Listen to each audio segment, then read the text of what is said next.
সূরা বনী ইসরাঈলের ৬২ নম্বর আয়াতের মধ্যে আবার আল্লাহ পাক বললেন, ক্বালা, শয়তান বলল, আরাআইতাকা,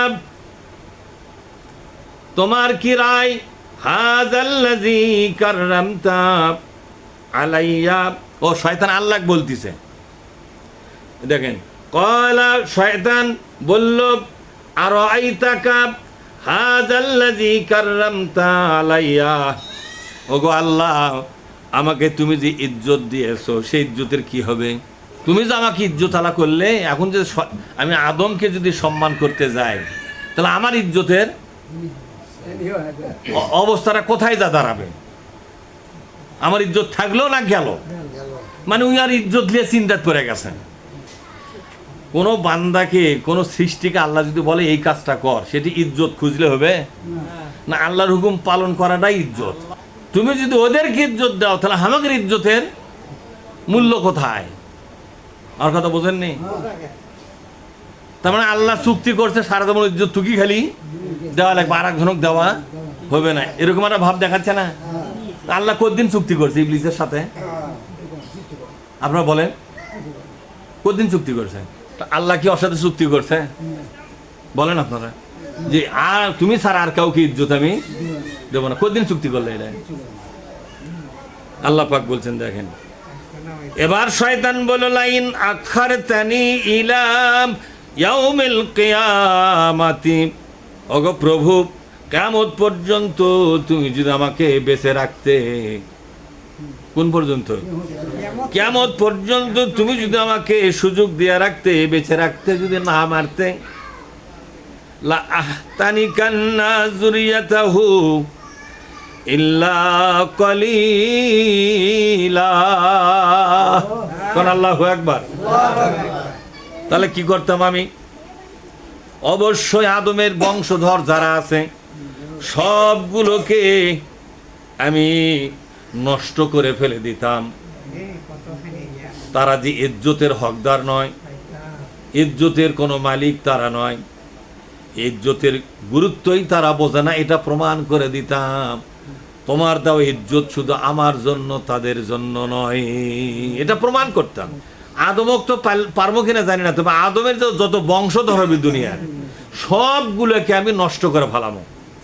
এমন নষ্ট করা কর্ম যে তুমি তাকে ইজ্জত দিয়েই ভুল করছো, সেটা প্রমাণ করবো। নাউজুবিল্লাহ পাঠ করে, তুমি যে আদমক ইজ্জত দিছো, সম্মানিত করছো, তারা সম্মান পাওয়ার যোগ্য নয়, হকদারও নয়, এটা প্রমাণ করে দেবো।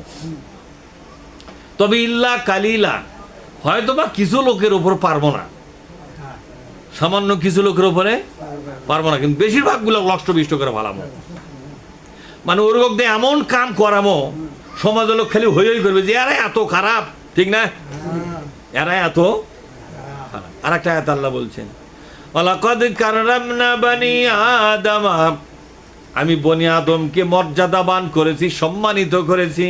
আর এখানে শয়তান বলতেছে যে এই আদমের বংশধর গুলো দিয়ে এত বেশি অন্যায় আর অপকর্ম করাবো, বুদ্ধি দিয়ে দিয়ে প্রমাণ করে দেবো যে ওরকম তুমি ইজ্জত দিয়েই ভুল করছো, তুমি আমাকে ইজ্জত না দিয়ে ওরকম দিয়ে কি করছো, এটা প্রমাণ করে দেবো। এ বন্ধ গেল শয়তানের বক্তৃতা। কার বক্তৃতা গেল? এখন আল্লাহ পাক শয়তানের কথার জবাব আল্লাহ দিবে না? তার মানে খারাপ লোকেরা আপনার বিরুদ্ধে যত কথাই বলুক, তার জবাব দেওয়াটা, এটা আল্লাহ প্রমাণ করে দিয়েছে, দেওয়াটা উচিত। দেওয়াটা কি? তো শয়তান যে এতক্ষণ পেঁচাল পেল, তার জবাব দেওয়া লাগবে কিনা? আল্লাহর ভুল ধরে বসে আছে। আল্লাহ বলছে তোমাকে প্রমাণ করে দেব যে আদমক সম্মানিত করা তোমার ঠিক হয়নি। এরা সম্মান পাওয়ার যোগ্যতাই এর গেড়ে নাই, যত যোগ্যতা আমি ইবলিসের আসলো এর গেড়ে নাই। এরকম সম্মান দিয়ে তুমি ভুল করছো, এটা প্রমাণ করে দেবো। তুমি খালি আমাকে যদি কিয়ামত পর্যন্ত আনা কি করে দাও, খালি বেঁচে থাও, খালি বেঁচে থুয়ে দেখো কি করে ভালাই। আল্লাহ সব শুনতেছে যে তুই কতদূর কব পারিস, কোথায় থাকতো দেখি। কল আল্লাহ পাক বললেন, ইজহাব, বাড়া এর থেকে। সুবহানাল্লাহ পাঠ করেন, এর থেকে বাড়া, এর থেকে। আমার মুখে মুখে তর্ক করিস, আমার সিদ্ধান্তের ভুল ধরিস বাপুরে, আমি আল্লাহ হ্যাঁ তোর কম বুঝি আর তুই আমার বেশি বুঝিস, বাড়া আমার দরবারটা বাড়া, একের বের করে দে সব থেকে। কামটা ঠিক হচ্ছে না ভুল হচ্ছে? আল্লাহর প্রতিটি কাজে কি 100 ভাগ ঠিক, খালি 100 কে 1000 ভাগ লক্ষ ভাগ ঠিক, কথা ঠিক না? তুই এর থেকে বাড়া। ফামান তাবিয়াকা মিনহুম, আদমের সন্তানদের ভিতরে যারা তোকে মেনে চলবে, তোর দেওয়া ফর্মুলা মানবে, তোর দেওয়া বুদ্ধি নিবে, তোর দেওয়া রাজনীতি, অর্থনীতি, সমাজনীতি, সংস্কৃতি যারা নিবে, তোর বানানো নিয়ম নীতি নিয়ে যারা চলবে, এই লোকগুলোকে ফাইন্না বলেন, ফাইন্না জাহান্নামা জাযাউকুম জাযাআম মাওফুরা, এদেরকে আমি জাহান্নামে ঢুকাইয়া দেব। এই জাহান্নামী হবে তাদের আসল পাওনা, এ পাওনা সেদিন বুঝে দিব। তোমাকে সহ তোমাকে মেনে চলবে যারা, সব শুদ্ধ আমি জাহান্নামী করে দেব। সোজা কথা, তুমি তো জাহান্নামে যাবাই, তুমি ইবলিসকে যারা মানে চলবে, তোমার যে কোনো বুদ্ধি যারা নিয়ে জীবন চালাবে, দেশ চালাবে। অনেক লোক আছে নিজে কোরআনের বুদ্ধি নিয়ে চলে আর দেশ চালায় শয়তানের বুদ্ধি নিয়ে, ঠিক না? এরকম লোক আছে না নাই? আচ্ছা বলেন তো, বিশ্ব নবী আল্লাহর বুদ্ধি নিয়ে নামাজ রোজা হজ যাকাত করছে, করছে কিনা? মানে কোরআনের বুদ্ধি নিয়ে, কোরআনের বুদ্ধি নিয়ে মানে আল্লাহর বুদ্ধি লাও। আল্লাহ কি ওই আশে আশে বুদ্ধি দিয়ে যাবে? আল্লাহ একবারে প্যাকারি বুদ্ধি পাঠাই দিচ্ছে, আমার এই কোরআনটাই হলো আমার বুদ্ধি, এটা মানবো তো আমার বুদ্ধিতে মানা হলো, আর এটা মানবো না তো আমার বুদ্ধি অমান্য করা হলো। তা আল্লাহ কাছে যায় যাবো, নতুন করে কি শুনবেন? সব তো কথাই লিখেই দিচ্ছে, কথা কন না আপনারা? তো বিশ্ব নবী কোরআনের বুদ্ধি নিয়ে ইবাদত বন্দেগী করছে, ঠিক, কিন্তু রাষ্ট্র চালাচ্ছে মানুষের বুদ্ধি নিয়ে না, সেটাও কোরআনের বুদ্ধি নিয়ে করছে। বুঝেন না ওর কথা? তা আমাদের দেশের নেতারা ইবাদত বন্দেগী করে কোরআনের বুদ্ধি নিয়ে, কথা কন না কেন? হজ করে কোরআনের বুদ্ধি নিয়ে, নামাজও পড়ে কোরআনের বুদ্ধিতে, কিন্তু রাজনীতি করে মানুষের বুদ্ধি দিয়ে, মানে শয়তানের বুদ্ধি দিয়ে, কথা ঠিক না? নবীর সাথে মিল হলো না অমিল হলো? নবীর সাথে যেটা অমিল হবে সেটা নবীর কাছে যাবে? যে লোকের ধর্ম ঠিক, কোরআন অনুযায়ী হয়ে গেল, রাজনীতি কোনা কোরআন বাদ দেয়া হলো, এই লোকের সাথে নবীর সম্পর্ক থাকবে না? বুঝেন না আমার কথা? তো এই লোকের দশাটা কি হবে? কোরআনে সেই কথা আল্লাহ বলছেন, ওমাই ইয়াবতাগি গায়রাল ইসলাম দীনান ফালাই ইউকবালা মিনহু ওয়া হুয়া ফিল আখিরাতি মিনাল খাসিরিন। সূরা 3 নম্বর সূরা আলে ইমরান, কি নাম জোরে কর? আলে ইমরানের মধ্যে আল্লাহ বলছেন, যে ব্যক্তি রাষ্ট্র ব্যবস্থা হিসাবে আল্লাহর কোরআন বাদ দিয়া অন্য কারো ফর্মুলা দিয়া রাষ্ট্র চালাবে, কিয়ামতের দিন তারা জাহান্নামী হবে। তারা কি হবে? তাহলে যে সমস্ত রাজনীতিবিদরা দেশ চালাচ্ছে কোরআন বাদ দিয়ে, তারা যাবে কোথায়? তারা যদি হজ করে তবু জাহান্নামে যাওয়া লাগবে না? কোরআনের বুদ্ধি দিয়ে ইবাদত করছে আর রাজনীতি করছে মানুষের বুদ্ধিতে, দেশ চালাছে মানুষের বুদ্ধিতে, দেশ চালাবার যা কোরআনের বুদ্ধি নেয়নি, তাহলে আল্লাহ ঘোষণা দিয়েছে তারা কোথায় যাবে? তা আল্লাহ পরকালে কি সিদ্ধান্ত পাল্টাবে? ওয়ালা তাজিদু লিসুন্নাতিনা তাহওয়িলা। আল্লাহর সিদ্ধান্তের কোনোদিন পরিবর্তন হবে না। লা মুবাদদিলা লিকালিমাতিল্লাহ। আল্লাহ যে সিদ্ধান্ত নিয়েছেন তা কোনোদিন বদল হবে না, পরিবর্তন হবে না। কে বলেছেন? কোরআন বাদ দিয়া যারা দেশ শাসন করবে, রাজনীতি করবে, দল করবে, পার্টি করবে, কোরআন বাদ দিয়া, কিয়ামতের দিন ইবলিসের সাথে তারা জাহান্নামী হবে। যারা নাকি ওই ইবলিস তোমাকে মেনে চলবে, তোমার সাথী হইয়া তারা জাহান্নামে যাবে, এটা আল্লাহ পাকের চূড়ান্ত সিদ্ধান্ত। এই সিদ্ধান্ত কোনোদিন পরিবর্তন হবে না। পরিবর্তন হবে নাকি? সুতরাং তোমার প্রতি আমার নির্দেশ হলো, ওয়াস্তাফজিজ মান ইসতাতা'তা মিনহুম বিসাউতিকা ওয়া আজলি বিআলাইহিম বিখাইলিকা ওয়া রাজলিকা ওয়া শারিকুহুম ফিল আমওয়ালি ওয়াল আওলাদি ওয়াইদুহুম ওয়া মা ইয়াইদুহুমুশ শাইতানু ইল্লা গুরুরা। বলতেছে ওয়াস্তাফজিজ মানে হলো যাদেরকে ইমানের ব্যাপারে দুর্বল পাবা। কিসের ব্যাপারে? যাদের ইমান দুর্বল, নিয়ত দুর্বল, দুর্বল সংকল্পের অধিকারী কিছু লোক আছে না নাই? সিদ্ধান্ত নেয় খানিক পরে আবার পাল্টায়।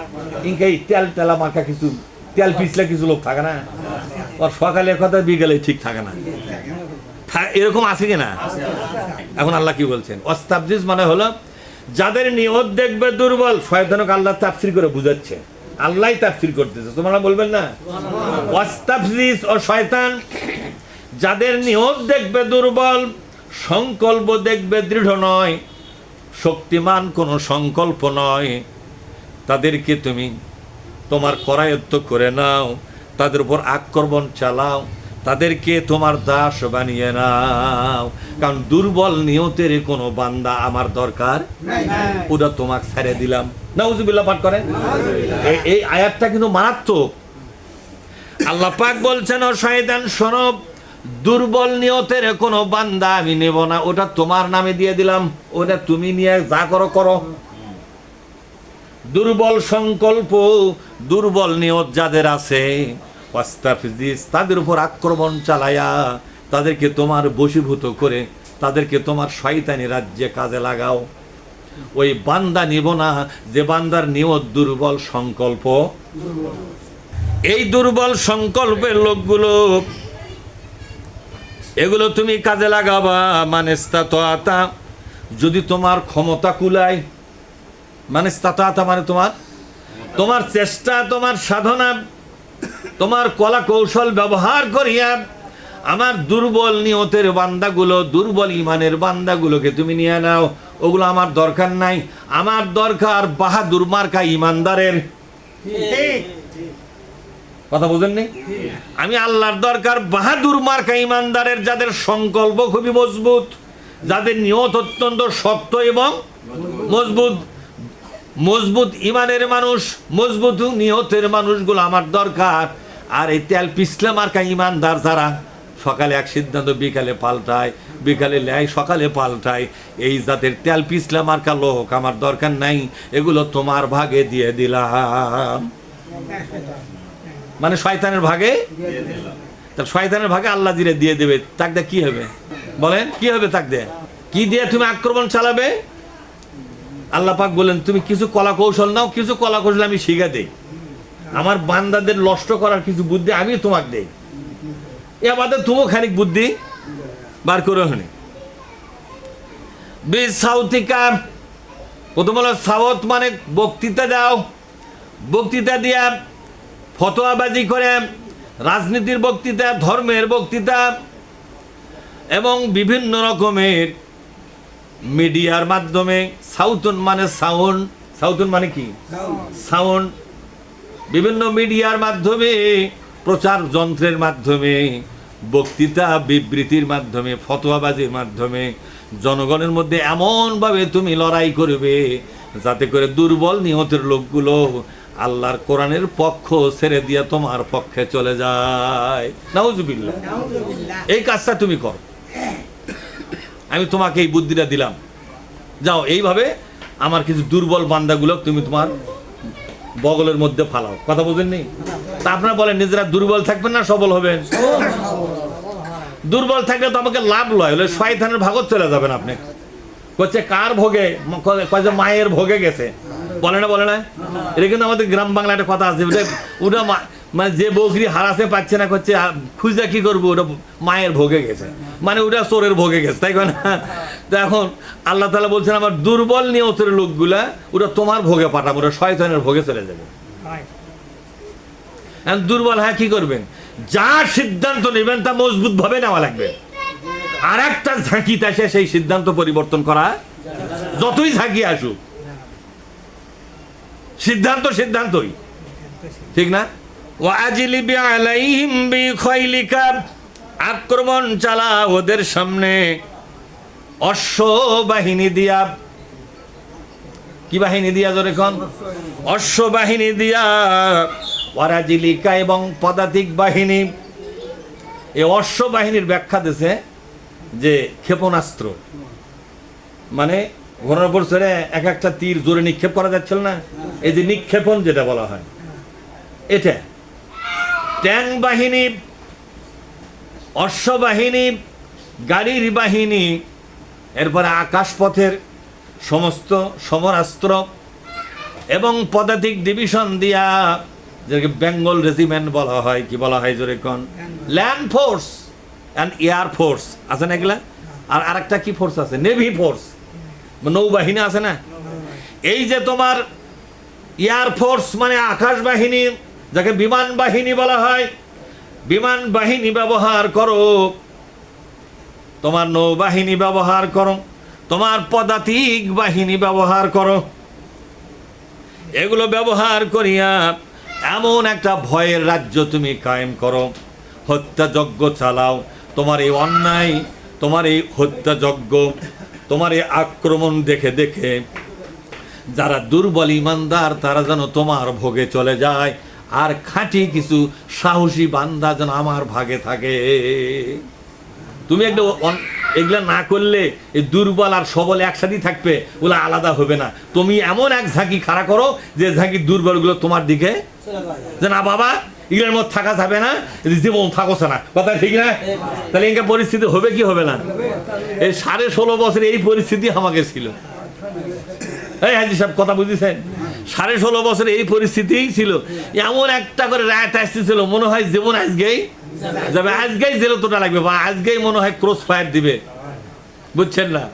আমার তো প্রায় মোবাইল করে বলছে, হুজুর যেটাই হোক রাতের বেলা ধরা দিবেন না, আপনার নামে লিস্ট হয়ে গেছে, আপনাকে ক্রস ফায়ার দিবে। এই কথা প্রায় রাতে যখন মোবাইল কয় তখন আর বাইরে থাকা যায়, উঠি থাকি না থাকি আল্লাহ করতে আপনার ফেলে দিবে। কারণ আপনার টার্গেট বড়, আপনি যেভাবে মানুষকে কোরআন বুঝায়, এই জন্য ওরা মনে করছে অ্যাটাক ফালালে 1000 জনক ফালানোর কাম হবে। আমি তখন বারবার বলেছি যে আল্লাহ যদি আমাকে ফালাবার না দেয়, ওরা ক্যাঙ্গারে, তাহলে আমার মৃত্যুর তারিখ কার হাতে লেখা আছে, তো ওরা আগে ক্যাঙ্গার চেষ্টা করবে। কিন্তু ভয় কি লাগে না? আমার কথা বোঝেননি? ভয় লাগলো, পালায় থাকলাম, বিশ্ব নবীও তো পালায় থাকছে, কিন্তু আদর্শ ছেড়ে দেই নাই, দল ছেড়ে দেই নাই, দাড়িও খাটো করি নাই, দাড়ি পর্যন্ত যা আছে তাই। আমার কথা কি বুঝতে পারেন? মানে আমি যে আদর্শ লালন করি, যে আদর্শ ধরে রাখছি, যে কোরআনের আন্দোলন শুরু করছি, এর থেকে 1 ইঞ্চি পরিমাণ আমাকে সরাবার ক্ষমতা কারো নাই। এর না, তাহলে আমি কি দুর্বল সংকল্প লোক ছিলাম না শক্তিশালী? কি মনে হয় আপনার? তা আল্লাহ বলেছেন বিপদ আমি চাপাবার জন্য ব্যবস্থা আমি নিছি, এগুলোকে আমি শয়তান লাগাই দিছি, এগুলো ভাবে আক্রমণ করে মেসাকার শুরু করো। এই মেসাকারের মধ্যেই দুর্বলগুলো তোমার ভোগে চলে যাবে, আর আসলগুলো আমার নামেই থাকবে। এই আসল কটা জান্নাত দিয়া বাদ বাকি জাহান্নামে তুলে ওই যে কোরবান শুরু করবো, সে কোরবান শেষ নাই।